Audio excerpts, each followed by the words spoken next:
इस लेक्चर में हम बात करने वाले हैं रोटेशनल फ्लो, उसके बाद रोटेशन, उसके बाद वर्टिसिटी। ये सारी चीज़ें अपन डिस्कस करने वाले हैं, राइट। यहाँ से आपको एक बहुत ही बेहतरीन कंसेप्ट निकल के आएगा। वो ये आएगा कि कैसे करके ये तीनों आपस में एक दूसरे से रिलेटेड है और किसी भी क्वेश्चन को आप कैसे करके सॉल्व कर सकते हो। एंड डैम श्योर कि ये लेक्चर देखने के बाद आपके इससे रिलेटेड क्वेश्चंस में कोई भी प्रॉब्लम नहीं आएगी। आपको कोई भी क्वेश्चन दे दिया जाए, आपसे बोला जाए कि you have to check whether the flow is rotational, irrotational and is there any vorticity component और not, then you can calculate everything, right? So damn sure and keep patience to understand the concept in a very good manner, right? So we are going to start rotational flow. देखो rotational flow होता क्या है? अगर कोई भी fluid element अपने axis के perpendicular rotate कर रहा है तो उसे अपन क्या बोलते हैं कि that is rotational flow, right. तो यहाँ से एक बहुत ही अच्छा कंसेप्ट निकल के आता है। किसका कंसेप्ट निकल के आता है? कर्ल का। कर्ल का कंसेप्ट निकल के आता है। अब कर्ल किसे कहते हैं? डेल क्रॉस बी को अपन क्या बोलते हैं? कर्ल बोलते हैं। इसे अपन क्या बोलते हैं? कर्ल बोलते हैं, ठीक। तो अगर हम ऐसे बोले, है ना, ठीक है, तो इसे अपन क्या बोलते हैं? कर्ल बोलते हैं। अब अपन बात करते हैं किसकी? रोटेशन की, है ना। अपन किसकी बात करते हैं? रोटेशन की। तो रोटेशन और वर्टिसिटी दोनों के बीच में एक रिलेशन होता है। क्या रिलेशन होता है? कि कर्ल को अगर आप हाफ कर दो, है ना, तो यहाँ से हमें रोटेशन मिल जाता है, और कर्ल को अगर फुल रहने दो तो यहाँ से हमें क्या मिल जाता है? वर्टिसिटी मिल जाता है। क्या? कर्ल को हाफ कर दो तो रोटेशन, कर्ल को फुल कर दो तो वर्टिसिटी। रोटेशन को अपन डिफाइन करते हैं ओमेगा से, वर्टिसिटी को अपन डिफाइन करते हैं जीटा से। इसको ओमेगा से, इसको जीटा से, राइट, ठीक है। अब देखो हमें क्या करना है? हमें वैल्यू निकालनी है किसकी? कर्ल की। कर्ल क्या होता है? डेल क्रॉस बी, यानी अपन यहाँ पर निकाल लेते हैं मैट्रिक्स लगा के, है ना। तो देखो अभी हम यहाँ पर किसी की बात नहीं कर रहे रोटेशन वर्टिसिटी की, अभी हम कैलकुलेट कर रहे हैं बस कर्ल, राइट, ठीक है। तो ये क्या हो जाएगा? आई जे के, अपन यहाँ से लिख देंगे del by del x, del by del y, और ये डेल बाई डेल जेड, है ना, यू वी डब्ल्यू, ठीक। तो अब अगर अपन मतलब एक आई डायरेक्शन की बात करें और यहाँ से निकालें तो यहाँ से हमें क्या मिल जाएगा? तो ये छोड़ो, ये तो अपना हो गया कर्ल, अभी के लिए इतना समझ लो, ये हो गया कर्ल। अब अपन डिराइव करते हैं किसके लिए? रोटेशन के लिए। किसके लिए? रोटेशन के लिए। तो रोटेशन क्या होता है? Half of curl. अब रोटेशन अगर हो रहा है तो अपन हमारे पास 3 एक्सिस है, एक्स वाई और जेड एक्सिस। तो अपन हम रोटेशन निकालेंगे किस एक्सिस में? एक्स एक्सिस में। तो हाँ, रोटेशन कहाँ से निकालेंगे? यहाँ से निकालेंगे, यानी कि अगर हम एक्स एक्सिस की बात करेंगे तो ये और ये वाले कंपोनेंट छोड़ देंगे और इन दोनों का मतलब मल्टीप्लिकेशन करके माइनस कर देंगे। तो ये क्या होता है? पहले तो हाफ ऑफ कर्ल, क्योंकि अपन ये कर्ल ले हैं तो हाफ पहले लगाएंगे। उसके बाद यहाँ से हमें क्या मिल जाएगा? यहाँ से हमें मिलेगा del W by del Y minus del B by del Z, right. W Y कर लो तो ये हो जाएगा हाफ, और यहाँ से फिर क्या आ जाएगा अपना? Del u by del z minus del W by del x, है ना। अपन डब्ल्यू जेड की बात कर लेते हैं तो ये हो गया हाफ, तो ये क्या हो जाएगा अपना? Del v by del x minus del u by del y, right. तो यहाँ से हमें क्या मिल गया? This is the formula of rotation. अगर हमें रोटेशन निकालना है एक्स वाई जेड डायरेक्शन में तो हम यहाँ से निकाल सकते हैं। तो ये क्या है? रोटेशन क्या होता है? कर्ल का हाफ रोटेशन होता है। अब कर्ल को अगर अपन फुल लिख दें तो वर्टिसिटी हो जाता है। तो अपन ऐसे भी बोल सकते हैं ना कि ट्वाइस ऑफ, क्योंकि रोटेशन को अपन ने ओमेगा से डिनोट करा है ना, तो ट्वाइस ऑफ रोटेशन भी अपना वर्टिसिटी होता है और कर्ल का फुल भी अपना क्या होता है? वर्टिसिटी होता है। तो अपन लिख देते हैं इसको। समझ में आ रहा है ना चीज़ें? ठीक है, तो अपन लिखते हैं वर्टिसिटी को हमने किससे डिनोट किया था? जीटा से, राइट। जीटा इज द वर्टिसिटी, और वर्टिसिटी क्या होता है? ट्वाइस ऑफ रोटेशन, और वर्टिसिटी क्या होता है? फुल ऑफ कर्ल, है ना। यही तो होता है वर्टिसिटी। लिख दो, वर्टिसिटी भी अपन डिफरेंट डायरेक्शन में ले लेते हैं इसको, तो ये क्या हो जाएगा omega x omega y omega z. ठीक है, फिर इसकी वैल्यू लिख देते हैं, तो ये क्या हो जाएगा, ये हो जाएगा del omega by del Y minus del v by del z, है ना। ये क्या हो जाएगा del u by del z minus del W by del x, और ये क्या हो जाएगा del v by del x minus del u by del y. ठीक, तो यहाँ से हमें ये चीज़ें मिल गई, है ना। अब देखो, अगर हम वर्टिसिटी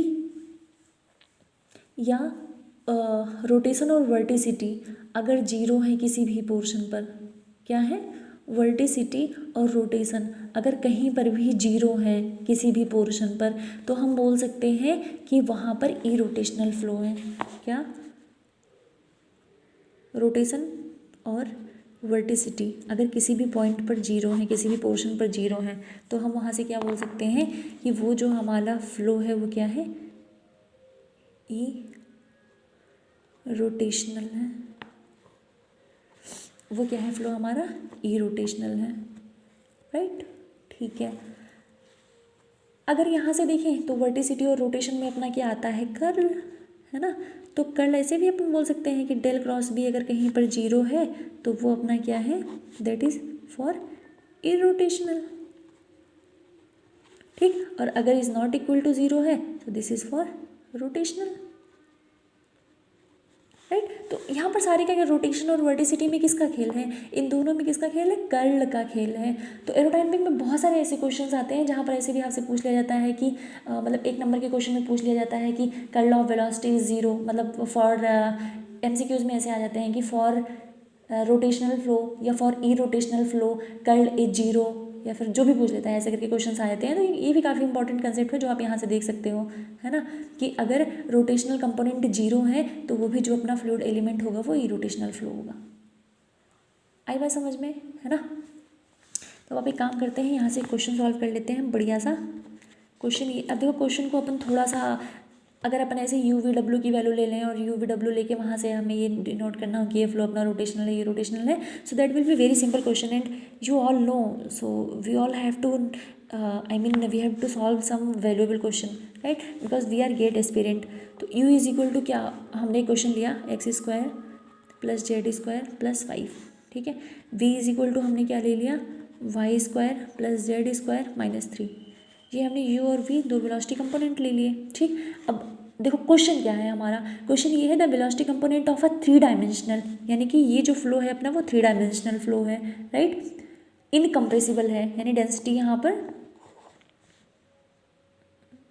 जीरो है, ठीक। हमसे बोला है make calculation for a third component of velocity, यानी हमें W की वैल्यू निकालनी है। Further check whether the flow is irrotational, हमें ये भी चेक करना है कि फ्लो अपना रोटेशनल है या इरोटेशनल है, राइट। तो वैसे यहाँ पर देखें तो 1 और 2 क्वेश्चन अपने बनते हैं। तो पहले अपन फर्स्ट डिराइव करते हैं। अगर देखो हमें क्या निकालना है, हमें निकालनी है W की वैल्यू यानी वेलोसिटी की वैल्यू। तो वेलोसिटी अगर हमें निकालना है तो वेलोसिटी के लिए अपन एक बढ़िया कंटिन्यूटी इक्वेशन अपन यूज़ कर सकते हैं 3D के लिए। तो ये क्या होता है, del u by del x plus del v by del y plus del W by del z is equal to 0। Continuity equation for 3D flow, del u by del x del v by del y हम निकाल सकते हैं। U को अगर अपन differentiate करेंगे with respect to x तो हमें यहाँ से क्या मिल जाएगा, ये मिल जाएगा 2x प्लस इसको करेंगे तो मिल जाएगा 2y plus del W by del z is equal to 0, है ना। तो यहाँ से अगर इसको अपन लिखें तो del W by del z is equal to क्या लिख सकते हैं, -2x + y। इंटीग्रेट कर दो इसको, जेड को इधर भेज के -2x + y del Z integrate कर दो। तो यहाँ से हमें मिल जाएगा W is equal to -2z x + y plus some constant, यानी W की वैल्यू हमें ये मिल गई। तो यानी पहला क्वेश्चन हमें मिल गया। अब हमें दूसरा करना है, हमें ये बताना है कि फ्लो अपना इरोटेशनल है, क्या फ्लो अपना इरोटेशनल है। तो इरोटेशनलिटी को चेक करने के लिए हमें क्या करना होगा, हमें ये देखना होगा कि जो कर्ल ऑफ वेलोसिटी वेक्टर हो वो 0 होना चाहिए, तभी अपना फ्लो इरोटेशनल होगा, है ना। तो हम निकाल लेते हैं कर्ल ऑफ, हमें क्या निकालना है, डेल क्रॉस V 0 होना चाहिए इरोटेशनल फ्लो के लिए। अगर ऐसा हुआ तो फ्लो इरोटेशनल है, अगर ऐसा नहीं हुआ तो फ्लो क्या है, फ्लो क्या है अपना मतलब इरोटेशनल फ्लो नहीं है ना, तो अपन क्या करते हैं, निकाल लेते हैं डेल क्रॉस वी। तो देखो जो हमने मैट्रिक्स यहाँ पर लिया था, ये जो मैट्रिक्स हमने लिया था, इसी से अपन डेल क्रॉस वी की वैल्यू निकालते हैं, डिटर्मिनेंट निकालते हैं, है ना। तो यहाँ से क्या आ जाएगा, अगर आप आई निकालोगे तो आई क्या आ जाएगा, डेल वाई, है ना। अब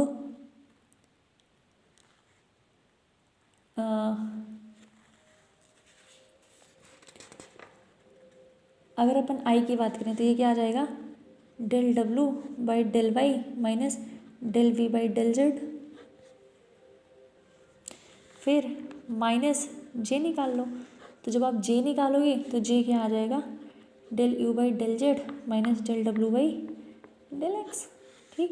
उसके बाद प्लस के निकाल लो, तो के की वैल्यू क्या आ जाएगी, del v by del x minus del u by del y. अब आपके पास डब्लू वी यू सबकी वैल्यू रखी, मतलब आपने ऑलरेडी कैलकुलेट कर ली है, सबकी वैल्यू पता है, तो इन सबको डिफ्रेंशिएट करके और इसमें एज इट इज़ रख दो, है ना। तो अपन कर ही लेते हैं। देखो डेल डब्लू की वैल्यू क्या है, डेल डब्लू इज इक्वल टू है 2z x प्लस वाई, ठीक। अब इसको हमें डिफ्रेंशिएट करना है किसके रेस्पेक्ट में, y के रेस्पेक्ट में। तो अगर अपन इसको y के रेस्पेक्ट में डिफ्रेंशिएट करेंगे मतलब क्या आ जाएगा, -2z, है ना, -2z बचेगा। क्या बचेगा इसमें, -2z ही बचेगा ना। तो यहाँ पर अपन लिख देते हैं, इसमें क्या आ गया, आई वाले में -2z। अब ये क्या है, del B by del z, तो v की वैल्यू क्या दी गई थी क्वेश्चन में, v इज इक्वल टू ये दिया गया था। तो अगर इसको अपन v को z के डिफरेंस में डिफ्रेंशिएट करेंगे तो यहाँ से 2z आ जाएगा, तो हमने फिर लिख दिया -2z, है ना। आई हो गया। अब माइनस जे की बात आई, तो जे में क्या है, del u by del z. अब अगर यू को अपन देखें तो यू में क्या है, जेड है, यानी कि ये क्या आ गया 2z, है ना। माइनस डब्लू को अपन, ये जो डब्लू की वैल्यू है इसको अगर एक्स के रेस्पेक्ट में डिफ्रेंशिएट करें तो ये क्या आ जाएगा, -2z, है ना।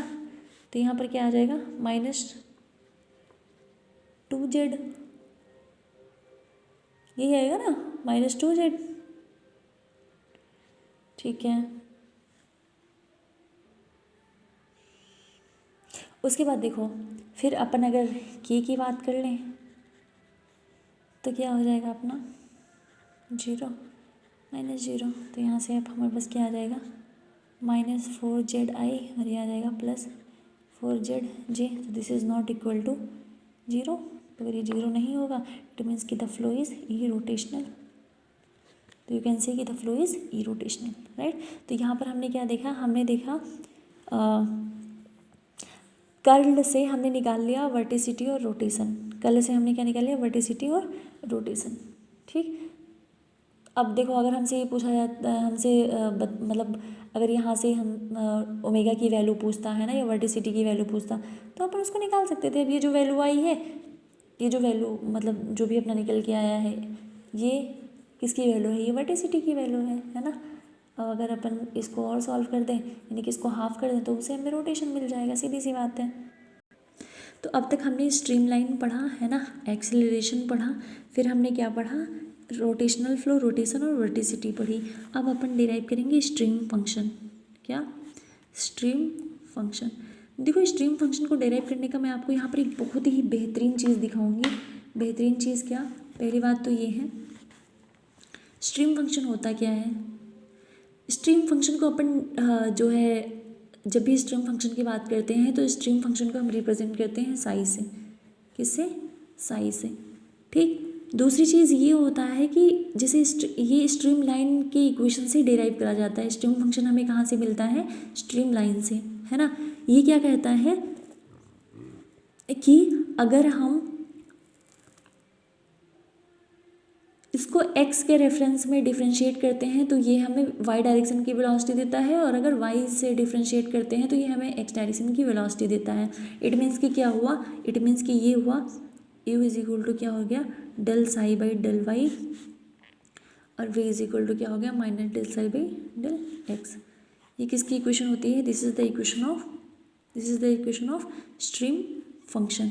ये किसका इक्वेशन हो गया, स्ट्रीम फंक्शन का, ठीक है। तो y डायरेक्शन में जो अपनी वेलोसिटी होती है उसको अपन नेगेटिव कंसीडर करके चलते हैं, ठीक है, हमेशा। तो ये हो गया अपना, है ना, ये स्ट्रीम फंक्शन का जो है क्या बोलते हैं इसको, ये अपना क्या हो गया, स्ट्रीम फंक्शन हो गया, राइट। अब यहाँ से देखो, अब स्ट्रीमलाइन इक्वेशन भी निकाल सकते हो, जैसे हमने पहले भी पढ़ रखा है कि अगर 2D की बात करें तो स्ट्रीमलाइन इक्वेशन क्या होती है, वो होती है v/u is equal to dy/dx। ये क्या होती है, स्ट्रीमलाइन इक्वेशन होती है। तो इसको अगर अपन लिखे तो इसको क्या लिख सकते हैं, v/dx minus u/dy is equal to 0। अपन इसको लिख सकते हैं ना, ऐसा बिल्कुल लिख सकते हैं। तो चलो ये तो हो गई खैर इसकी बात, ठीक, स्ट्रीमलाइन इक्वेशन की। अब देखो हम एक चीज़ यहाँ से देख सकते हैं कि स्ट्रीम फंक्शन जो होता है वो कांस्टेंट होता है। स्ट्रीम फंक्शन क्या होता है, कांस्टेंट होता है थ्रू अ स्ट्रीमलाइन। यहाँ पर पहला पॉइंट, स्ट्रीम फंक्शन कांस्टेंट होगा थ्रू अ स्ट्रीमलाइन, यानी अगर आप एक स्ट्रीमलाइन की बात करोगे तो वहाँ पर स्ट्रीम फंक्शन कांस्टेंट होगा, है ना। तो देखो अब हम बात करेंगे वर्टिसिटी निकालेंगे यहाँ से, किससे, स्ट्रीम फंक्शन से अपन वर्टिसिटी को रिलेट करेंगे। किसको रिलेट करेंगे, वर्टिसिटी को, ठीक। तो वर्टिसिटी अभी हमने निकाला था, मान लो कि अपन अगर क्योंकि यहाँ पर देखो हमने बस 2D की बात करी, हमने XY प्लेन कंसिडर करा है, यानी कि X और Y के ही कंपोनेंट हैं, तो वर्टिसिटी अपन Z वाला कंसिडर करेंगे, है ना। तो Z इज इक्वल टू क्या था अपना, del v by del x minus del u by del y, है ना। तो ये वाला अपन वर्टिसिटी कंसिडर करते हैं। अब यहाँ पर v और u की वैल्यू रख दो, यहाँ से जो भी अपना स्ट्रिंग फंक्शन का वैल्यू है, तो यहाँ पर ये क्या हो जाएगा, del बाई del x, है ना, क्या हो जाएगा ये del बाई del x, और del v by del x की वैल्यू क्या है यहाँ पे, सॉरी v की वैल्यू क्या है, v की वैल्यू है minus del psi by del x, तो रख दो यहाँ पर minus del psi by del x, है ना, माइनस फिर del by del y as it is रहने दो, फिर u की वैल्यू क्या है, u यहाँ से देखो del psi by del y, ठीक। इसको अपन सॉल्व कर लेते हैं, तो यहाँ से हमें क्या मिल जाएगा, del square by del x square psi minus में minus del square by del y square psi, ठीक। तो अगर अपन माइनस माइनस क्या हो जाएगा, प्लस हो जाएगा, है ना। हमें पता है कि अगर हमें ई रोटेशनल फ्लो, अगर अपन बात करें किसकी, ई रोटेशनल फ्लो की, तो ई रोटेशनल फ्लो में वर्टिसिटी क्या होती है, वर्टिसिटी ज़ीरो होती है, क्योंकि कर्ल ज़ीरो होता है, और कर्ल का पूरा यानी curl is equal to vorticity होती है ना। तो यहाँ से अगर अपन देखें तो इसको अपन लिख सकते हैं ऐसे del square by del x square psi plus del square psi by del y square is equal to 0, है ना। अपन इसको ऐसा लिख सकते हैं। और ये जो है, ये जो इक्वेशन आया, this is the Laplace equation. क्या आया ये, this is the Laplace equation. ये क्या है अपना, this is the Laplace equation, ठीक है। तो हम ऐसे बोल सकते हैं कि अगर अपन ई रोटेशनल फ्लूइड मोशन की बात करें, किसकी, ई रोटेशनल फ्लूइड मोशन की, तो ई रोटेशनल फ्लूइड मोशन जो होगा वो किस इक्वेशन को सेटिस्फाई करेगा, वो सेटिस्फाई करेगा आपके लप्लास इक्वेशन को। किसको, लप्लास इक्वेशन को। अब हमें निकालना है कंप्रेसिबल और इनकम्प्रेसिबल के बीच में रिलेशन, कि कोई भी फ्लूइड अपना है वो कंप्रेसिबल है या इनकम्प्रेसिबल है, तो कैसे निकालेंगे। हम किसकी बात करेंगे, कंप्रेसिबल या फिर इनकम्प्रेसिबल की, ठीक है। तो कंप्रेसिबल इनकम्प्रेसिबल के लिए अपन कंटिन्यूटी इक्वेशन कंसिडर करेंगे 2D के लिए। तो ये क्या होता है, del u by del x plus del v by del y is equal to 0, ठीक है। अब हम यहाँ से वैल्यूज रख देंगे, जो हमने u और v की वैल्यू इसमें रखी थी उसको हम उठा के यहाँ पर रख देंगे। तो ये क्या हो जाएगा, del by del x, u की वैल्यू क्या है, del psi by del y, है ना, plus del by del y, और v में इसकी वैल्यू क्या है, minus del psi by del x is equal to 0, because continuity equation for 2D flow. इसको लिख दो, ये क्या हो जाएगा, del square by del x del y psi plus minus हो जाएगा यहाँ पर,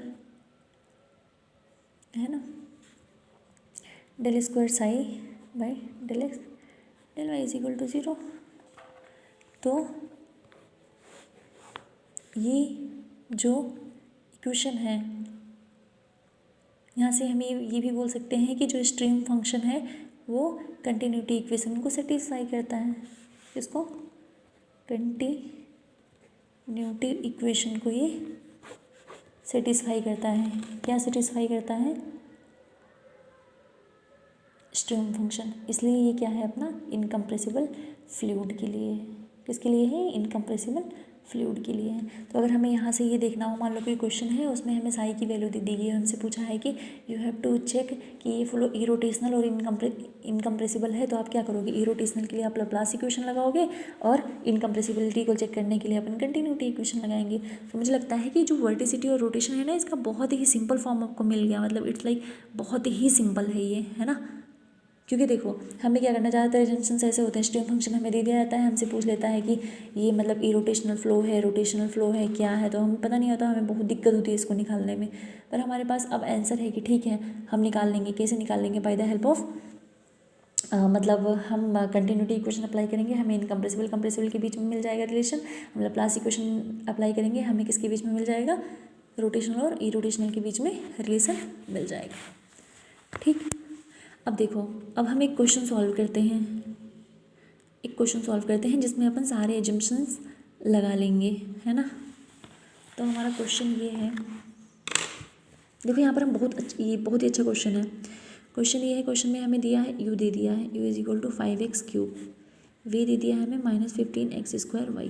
ठीक है, हमसे बोला है अ 2 dimensional flow is described by the velocity component, evaluate the stream function. हमें साई निकालनी है, वेलोसिटी निकालनी है ना। उसके बाद एक्सीलरेशन निकालना है एट पॉइंट। कोई पॉइंट है जहाँ पर x इज इक्वल टू 1 है और y इज इक्वल टू कितना दिया है? 2 मीटर दिया, यानी हमें x y की वैल्यू दे दी गई है। निकाल लेते हैं, हमें तो क्या ही करना है ना। कैसे निकालेंगे इसको हम? देखो सबसे पहली बात हमें क्या निकालना है? साइन निकालना है। तो साइन निकालने के लिए हमें x और y u और v की वैल्यू पता होनी चाहिए। तो अपन क्या करते हैं, पहले वेलोसिटी निकाल लेते हैं आसानी से, है ना। तो इस पर वैल्यू रख दो। तो जब आप इसमें सारी वैल्यूज रखोगे तो u इज इक्वल टू आ जाएगा 5 मीटर पर सेकेंड और v इज इक्वल टू अपना क्या आ जाएगा? -30 मीटर पर सेकेंड। क्योंकि x इज इक्वल टू हमें 1 दिया है, y इज इक्वल टू 2 दिया है, इसको यहाँ पर उठा के रख दो। तो यहाँ से अगर अपन v की बात करें, है ना, क्योंकि v वेक्टर क्या होता है, ये अपना आ जाएगा 5i - 30j, है ना।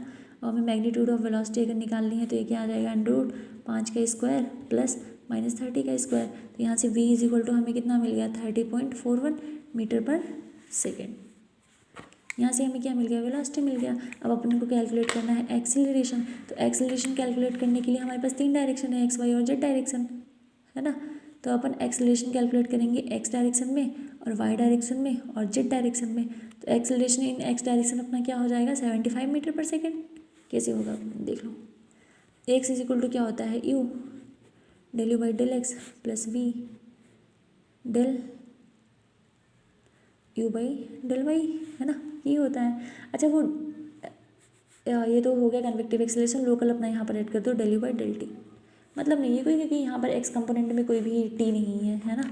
तो जब आप इसकी बात करोगे तो ax इज इक्वल टू यहाँ से ये तो ऑलरेडी 0 हो गया। x इज इक्वल टू क्या आ जाएगा? u की वैल्यू क्या है? u हमें दिया है, अपन डायरेक्ट वैल्यू ले लें तो u हमें क्या दिया है? 5x³, है ना। उसके बाद अगर इसको x के रेफरेंस पर डिफ्रेंशिएट करते हैं तो 5x³ यानी कि 5 × 15 15x² हो गया ये, है ना। प्लस v हमें क्या दिया है? v हमें दिया है -15, v हमें क्या दिया है? -15x² y, है ना। तो v हमने लिख लिया।